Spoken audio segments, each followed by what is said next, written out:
ஆண்டவராகிய இயேசு கிறிஸ்துவின் இனிய நாமத்தில் அன்பின் வாழ்த்துதலை தெரிவித்துக் கொள்கிறேன். இன்றைக்கு நாம் பார்க்க போகிறதான குறள் அறத்துப்பால் 6வது குறள்.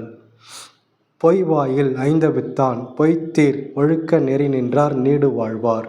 இந்த குறளின் அர்த்தம் 5 பொறிகளான கண், காது, மூக்கு, நாக்கு, தோல் ஆகியவற்றின் ஆசைகளை நாம் கட்டுப்படுத்தி பொய்யற்ற நல்ல வாழ்க்கை வாழும்போது புகழுடனும் தேவனுடைய ஆசீர்வாதத்துடன் வாழ முடியும் என்று திருவள்ளுவர் எழுதுகிறார்.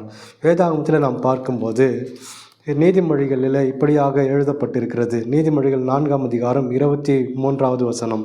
எல்லா காவலோடும் உன் இருதயத்தை காத்துக்கொள், அதனின்று ஜீவ ஊற்று புறப்படும். எல்லா காவலோடும், எல்லா விதமான காவலோடும் முன் காவல் போட வேண்டும். நம்முடைய கண்களுக்கும், காதுகளுக்கும், மூக்குக்கும், வாய்க்கும் எல்லாவற்றுக்கும் நாம் காவல் போட வேண்டும்.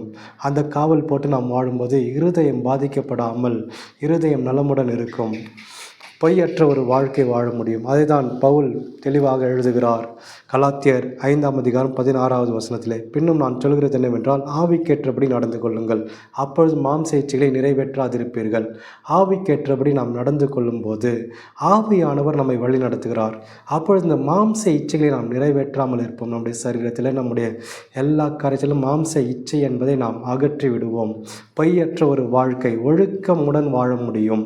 இதைதான் திருவள்ளுவர் எடுத்து காண்பிக்கிறார் இந்த குறளிலே. எனவே நாம் ஒழுக்க நெறியுடன் வாழ்ந்து கடவுளுக்காக நாம் முன்னேறி செல்வோம். கடவுள் தாமே நம்மை ஆசீர்வதிப்பாராக.